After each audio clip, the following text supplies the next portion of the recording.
Yang punya pengalaman dapat duit, yang punya duit dapat pengalaman. Karena memang manusia itu pengen cari yang mudah. Tapi jangan salah, nggak semua yang mudah itu bagus. Kita ambil contoh. Karena gue bikin kelas ya. Ada 2 kelas nih ya. Satu gue kelas adalah gimana cara dapat 1 miliar pertama lu dalam setahun di dunia saham. Oke. Nah, satu nih kelasnya. Wah, ini menarik nih kelasnya. Satunya lagi kelasnya adalah gimana belajar untuk pinter main saham perlahan-lahan dari uang kecil sampai uang besar. Lu pilih yang mana? Ya, yang pertama sih. Yang pertama, Apalagi kalau masih jiwa muda nih. Hai guys, welcome back to channel kami Hubungan Manusia dengan gue Desmond. dengan saya Hartono. Zaman sekarang, ya tapi dari dulu lah, gak dari zaman sekarang dong. Semua orang pasti pengen cepat kaya. Betul. Kalau bisa cepat, kenapa harus lama? Kan gitu kan. Betul. Tapi sebenarnya kenyataannya kan nggak segampang itu. Yang makin mau cepet kadang malah terjatuh gitu. Bener. Termasuk diri kita juga punya pengalaman juga. Dulu kayak udah dapat, wah kayaknya bisa makin cepet. Lipetin. Dilipetin lah all in gitu. Hajar. Boncos gitu. Jadi sebenarnya zaman sekarang ini ya bisa dibilang semua anak muda lah ya, Gen Z ini kan. Kalau gua ketemu mungkin kripto, saham, gua udah pasti mereka main gitu. Kebanyakan. Mungkin untuk yang si pembuat kripto atau pembuat saham ini sih seneng. Iyalah. Yang punya sahamnya itu enak nih, dapat market yang seperti ini. Pertama masih muda, kedua mungkin ada pengen males baca dan lain-lain. Jadi kan ada satu pepatah tuh, yang punya pengalaman dapat duit, yang punya duit dapat pengalaman. Nah, jadi kalau bisa sih sekarang kita udah pengalaman dapat duit. Iya, jangan punya duit dapat pengalaman. Ya, ini kasarnya ya kayak pahit ya. Judi legal lah. Kasarnya sih begitu. Jadi mungkin judi yang legal itu, lu bukan judi di kasino. Bener. Kasino juga legal sih. Legal. Maksudnya bukan judi online. Iya. Itu bukan judi online, tapi lu judi di ya instrumen apapun. Maksudnya mental judi gitu. Iya, benar. Nah, jadi menurut lu gimana soal? Sebenarnya pada dasarnya manusia itu pasti pengen yang mudah. Ya. Kita punya insting pun mencari yang mudah. Makanya kalau kita melakukan segala sesuatu ya, kita itu nanti akan menemukan cara tercepat untuk melakukannya. Contoh, lu kalau seandainya lu ngelipet baju, lu pertama kali ngelipet pasti libet banget. Ya. Lama-lama cepet kan dan mudah. Karena memang manusia itu pengen cari yang mudah. Tapi jangan salah, nggak semua yang mudah itu bagus. Karena banyak diiming-imingin mudah, ternyata nggak mudah. Kita ambil contoh.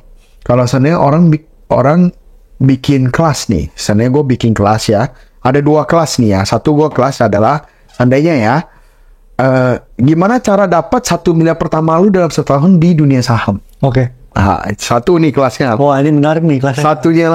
Satunya lagi kelasnya adalah gimana belajar untuk pinter main saham perlahan-lahan dari uang kecil sampai uang besar. Lu pilih yang mana? Ya, yang pertama sih. Yang pertama, apalagi kalau masih jiwa muda nih. Iya, 1 miliar setahun. Jelas. Masuk di akal, gak masuk di akal, perlu riset. Bisa aja loh, 1 miliar setahun saham cari gimana? Top up 1,2 miliar. Kan bisa aja. Kan gak dijelasin. Cuma ngomong 1 miliar. Nah, jadi manusia itu punya kecenderungan pengennya yang mudah memang. Yang ada hasilnya yang kelihatan. Masalahnya, makin gampang sekarang itu di media sosial itu orang justru memanfaatkan hal itu. Sehingga kita itu secara langsung masuk ke namanya judi legal. Ya, ini tuh kayak memanfaatkan keserakahan kita. Betul. Keserakahan manusia. Apalagi kalau kita masih minim pengalaman, dengar kayak gini kan, wah langsung bagus nih, langsung ngikut nih. Memang selalu seperti itu. Tetapi cara bedanya gimana? Simple. Kalau lu beli yang lu gak tahu dan lu berharap lu untung, itu namanya judi. Kalau lu beli yang lu tahu, lu berharap lu untung, itu namanya investasi. Seberapa lu tahu, setahu mungkin. Ambil contoh, seandainya orang itu beli tanah, berpikir tanah ini mau dibuat kos-kosan, disewain, untung. Dia biasa main kos-kosan, dia punya 10 kos-kosan yang sukses. Itu judi apa investasi? Ya, investasi jelas. Investasi jelas kan? Tapi kalau seandainya Orang nggak ngerti kos-kosan, lihat di internet kos-kosan bagus, terus beli tanah buat kos-kosan. Langsung beli. Itu judi apa investasi? Itu berarti lu untung-untungan tuh. Ya, hoki-hokian. Iya, lu hoki-hokian, lu tes gitu kan. Bisa jadi tanahnya nggak cocok buat kos-kosan. Karena lu belum pernah pengalaman. Ataupun lu udah punya pengalaman, lu udah belajar, oh ini tanah cocok. Bisa aja izin kos-kosannya nggak keluar. Maksudnya yang kayak gitu loh. Jadi lu harus bedain. Kalau lu nggak ngerti, lu gak terbiasa di bidangnya, itu sebenarnya banyak kan lu judi. Karena lu cuma berharap, yang penting gue pasti bisa untung. Gue untung. Apalagi kalau yang namanya investasi instrumen yang online seperti saham, kripto, lain-lain, itu lebih ngeri lagi. Itu ya, lu bener-bener lu tak cip cup, menang ya syukur, kalah ya udah. Gitu. Nah itu yang susah. Kalau lu sendiri Mon, pernah gak lu lihat teman atau apa, itu suka banget yang namanya judi legal? Judi legal. Kalau yang gue lihat sih, pertama kalau memang lu punya modal, maksudnya kalau lu memang punya, lu duitnya ada banyak, dan sebagian lu pakai buat kayak gitu, it's okay sih. Karena ya beda aja mentalnya di saat lu pegang duit banyak sama lu pegang duit dikit. Betul. Tapi kalau yang lu pegang duitnya dikit, itu sih ada yang sampai hancur banget gue lihat. Iya, sampai terpuruk. Sampai terpuruk karena ya modal lu gak banyak dan lu ngetes kayak gini kan ada biayanya. Bener. Kalau lu kalah, kalau lu duitnya banyak dan lu kalah, ya apa-apa, itu ya masih fine-fine. Iya. Tapi ada, biasanya ini juga lingkungan sih. Kayak gua ada lihat satu grup temen gua, beberapa tuh memang kaya banget. Keluarganya memang kaya. Dan satu dua yang mungkin biasa aja. Tapi ya karena bergaul sama mereka, akhirnya ngikut. Coba-coba. Nah kalau si ini kalau 60 juta 100 juta gak apa-apa. Iya, dia anggap tapi kalau dia kalau 60 juta 100 juta dia tuh harus minjam ke bank. Iya. Kasarnya begitu. Akhirnya lu nyicil ke bank. Maksudnya ini kan berefek misalnya bisa 1-2 tahun ke keuangan. Ya, betul. Untuk lu hancuran lah. Nah jadi sebenarnya ya kalau lu gak ada kapasitas di sana sih jangan sembarangan gitu. Betul. Gitu sih, lebih realistis aja sih. Sama yang lu pernah ngomong Mon, Gen Z itu sekarang itu banyak orang justru fokusnya ke passive income. Padahal yang paling penting itu justru active income. Iya. Maksudnya gini loh, lu orang itu pengen duit, menghasilkan duit, di saat lu orang belum bisa menghasilkan duit. Gitu kayak, maksudnya harusnya mulainya itu lu menghasilkan duit banyak dulu, baru lu orang belajar investasi. Jangan contoh nih, lo orang penghasilan cuma 5 juta sebulan, tapi lo orang pengen investasi lo orang menghasilkan 50 juta sebulan. Yang which is duitnya pun gak ada. Ya gak bisa lah. Lu kalau bisa ya lu passive income-nya, active income-nya bagus dulu.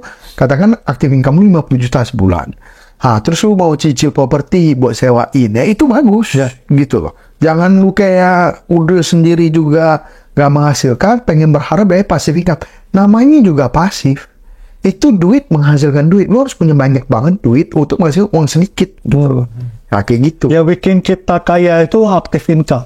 Betul. Maksudnya pemasukan lu tiap bulan yang rutin itu yang bikin lu tuh nanti dari biasa jadi kaya. Iya, kalau lu harapin dari investasi ini susah.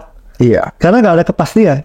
Lu kalau miskin ataupun di bawah nggak kaya lah, orang biasa, lu mau jadi kaya, lu butuh namanya active income.